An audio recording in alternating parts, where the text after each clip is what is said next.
guys, welcome back. And if you have seen my video on homemade funnel cakes and how easy that is to do at home, well, this is the recipe for that cherry pie filling that I used to go on top. All right, so we're going to jump right into it. First, we have a bag of frozen cherries, and this is 2 cups worth. If I can do this. Woo!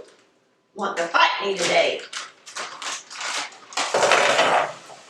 And that goes into our saucepan. All right, into that goes about 1/2 cup of agave. I'm going to use the agave today. You can use sugar, you can use honey, you can use coconut sugar, whatever you want, okay? Today I'm really wanting that flavor of the cherries to come through and not be masked by any other flavor, so that's why I'm choosing the agave.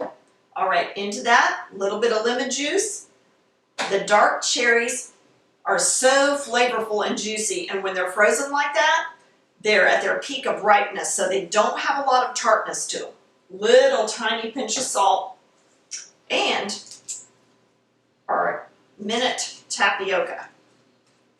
All right, now we're going to get that going over kind of a medium-high heat. You can see that those cherries are already beginning to release some of their juices. Wonderful, wonderful. All right, now guys, we're just going to keep this moving in the pan, and we're going to cook this until the fruit is cooked through and the juices are all lovely and thickened up. And this is you're gonna have to be patient with it. It's gonna take a little bit of time to do this, but believe me, it's worth it.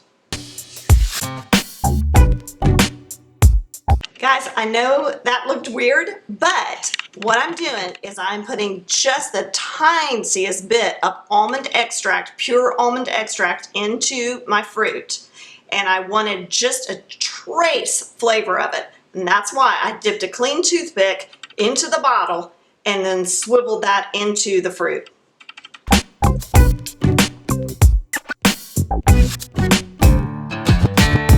All right, guys.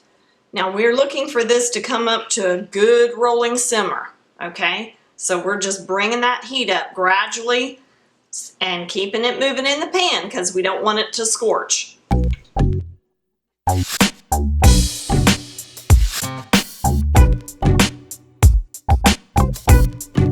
Okay guys, when you see it starting to thicken up like that, just keep that moving. Keep that fruit moving.